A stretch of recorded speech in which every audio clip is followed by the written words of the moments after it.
भागीदारी दस्तक, भारत की आवाज। You made your point. You have made your point. Now Asauddin Owaisi, please. शुक्रिया chairman साहब, आपने मुझे बोलने का मौका दिया।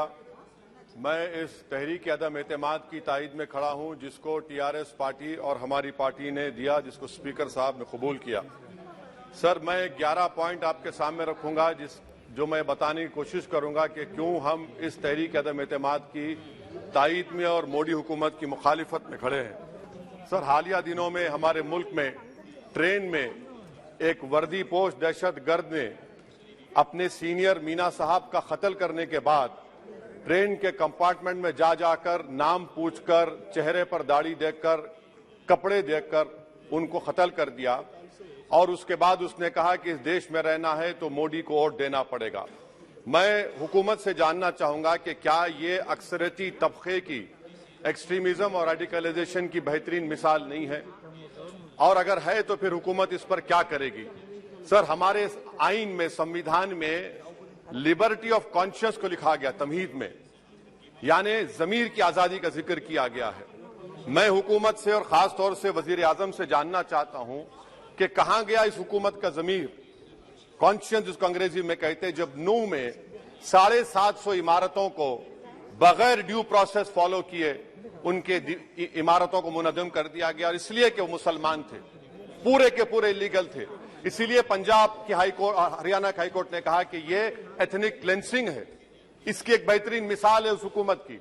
तीसरी है कि इस मुल्क में एक नफरत का माहौल, बल्कि एक आतिश को पैदा कर दिया गया, मुसलमानों के खिलाफ नफरत का माहौल।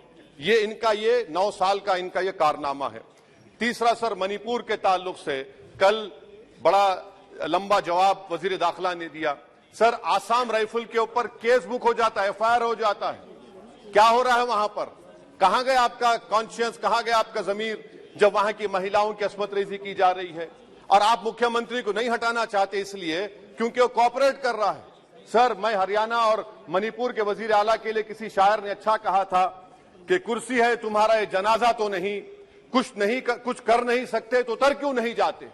आखिर कहां गया? उन ताबूतों में खो गया कि आपका कॉन्शियस, आपका जमीर, जहां पर 50,000 लोग बेघर हो गए, यानी 6 लाख हथियारों को लूटा जा रहा है। आखिर कौन सा आप इंचार्ज वहां पर हैं? सर, चौथा पॉइंट, हिजाब को एक मसला बना दिया गया और मुस्लिम बच्चों को तालीम से महरूम कर दिया गया। क्या ये आपका लिबर्टी ऑफ कॉन्शियंस है? कहां गया आपका जमीर? सर, अभी आपने फाइनेंस मिनिस्टर साहबा ने कहा, यहां पर डीएमके के मोहतरमा कनीमोजी ने महाभारत के द्रौपदी का जिक्र किया। मैं ये पूछना चाहता हूं, बिल्किस बानो इस देश की बेटी है या नहीं? जिस बिल्किस बानो को 11 लोगों ने रेप किया, प्रेग्नेंट थी, उसकी मां का रेप किया, उसकी बेटी को कत्ल कर दिया, उसकी मां का कत्ल कर दिया, आपने कातिलों को रिहा कर दिया। ये आपका कॉन्शियंस है? ये आपका कॉन्शियंस है? आप तो मेजोरिटेरियन पॉलिटिक्स को फरोग दे रहे हैं। सर, चौथा, आज चाइना के ऊपर कोई नहीं बोलते हैं। प्रधानमंत्री मोदी ने उस वक्त 2013 में जब प्रधानमंत्री नहीं थे, कहा था कि समस्या बॉर्डर पर नहीं, दिल्ली में है। अगर हम अपनी जमीन पर हैं तो डिसएंगेजमेंट क्यों कर रहे हैं? क्या आज चीन हमारी जमीन पर नहीं बैठा है? क्या आज चीन से आप बातचीत कर रहे हैं? आप डिसएंगेजमेंट कर दिए। बताइए डी-एस्केलेशन, डी-इंडक्शन कब होगा? मैं आपके जरिए इस हुकूमत को बता रहा हूं कि अगर प्रधानमंत्री ने अहमदाबाद में शी जिनपिंग को बुलाकर झूला झुलाया था, क्या हुआ? क्या नतीजा निकला उसका? चेन्नई दिखाया, क्या नतीजा निकला? सर, इसलिए चीन पर बोलिए, चीन को उखाड़ कर फेंकिए। सर, और एक पॉइंट जिस पर मैं मुखालिफ तायद में खड़ा हूं, हाई इन्फ्लेशन है इस मुल्क में, हाई अनएम्प्लॉयमेंट है, स्टैग्नेटिंग कंजम्पशन है। इसकी वजह से महिलाओं में हाई एनीमिया लीड कर रहा है। ये हुकूमत इसकी जिम्मेदार है। सर, कुलभूषण जाधव कहां है? पाकिस्तान में बैठा है, आप क्यों नहीं लेके आते? आप विश्वगुरु कहते हैं, कुलभूषण जाधव को भूल गए आप। कतर में 8 नेवी ऑफिसर 1 साल से जेल में हैं, आप नहीं ला सके उनको। सर, और एक चीज, 1991 का प्लेसेस ऑफ वर्शिप एक्ट इस ऐवान में पास किया गया था कि तारीख के जख्मों को नहीं खुरेदा जाएगा।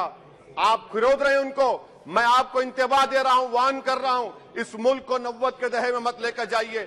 91 का एक्ट सुप्रीम कोर्ट में जवाब दीजिए कि आपकी हुकूमत 91 प्लेस ऑफ वर्शिप एक्ट की कायम है, उस पर कायम रहेगी।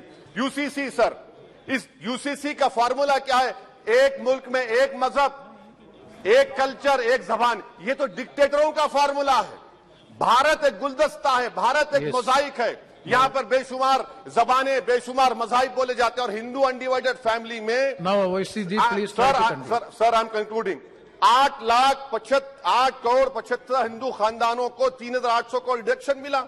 इसके बारे में आप क्या कहेंगे सर? और मैं कंक्लूड करने से पहले आपको बताना चाह रहा हूं कि माइनॉरिटी वेलफेयर का बजट 40% कम कर दिया गया। पढ़ो प्रदेश, प्री मैट्रिक स्कॉलरशिप कम कर दी गई। मौलाना आजाद फाउंडेशन खत्म कर दिया गया फेलोशिप, और इसकी वजह से 1,80,000 मुसलमान हायर एजुकेशन में गायब हो चुके हैं। सर, मैं इख्तिताम में कह रहा हूं कि पसमानदा मुसलमान से प्रधानमंत्री को बड़ी मोहब्बत है। ये कौन सी आपकी मोहब्बत है पसमानदा, जो आपका एक मुसलमान मिनिस्टर नहीं है वहां पर? इखलाक से लेकर, पीलू खान से लेकर, अफान अंसारी से लेकर लुकमान अंसारी, मॉब लिंचिंग पूरे पसमानदा मुसलमान की होती है। पावर लूम बंद है अंसारियों के, कुरैश बरादरी का कारोबार बंद किया जाता है। स्पीकर सर, मैं कंक्लूजन में अभी कल हमारे होम मिनिस्टर ने कहा था क्विट इंडिया। अगर इनको मालूम हो जाए कि क्विट इंडिया का नारा एक मुसलमान ने दिया था तो वो भी नहीं बोलेंगे। वो नहीं मालूम था उनको। उसका मैं कंक्लूड कर रहा हूं, उसका नाम यूसुफ मेहर अली था सर। यूसुफ मेहर अली ने क्विट इंडिया का नारा बनाया, जिसको महात्मा गांधी ने सारे देश में एक पैगाम किया। मैं कंक्लूड कर रहा हूं सर, इस देश में अगर आज क्विट इंडिया करना है तो कहना पड़ेगा चाइना क्विट इंडिया।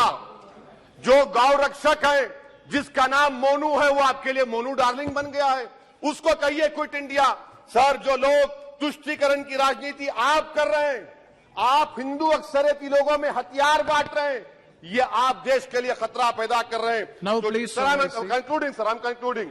इसीलिए हम आपसे अपील कर रहे हैं कि हुकूमत से कह रहे हैं कि आप जो सियासत कर रहे हैं, इससे नुकसान देश को होगा।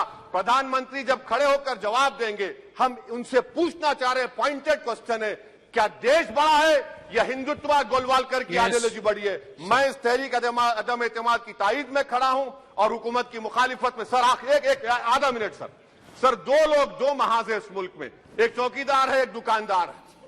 एक चौकीदार है, एक दुकानदार है। जब जुल्म हम पे होता कोई मुंह नहीं खोलते।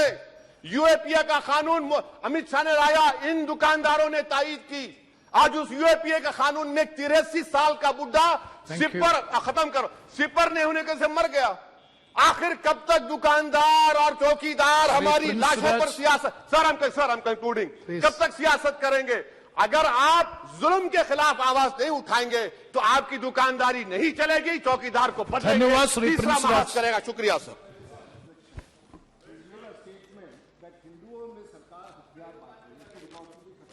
Address. चैनल को बचाना चाहते हो तो सब्सक्राइब करें, लाइक करें और शेयर करें।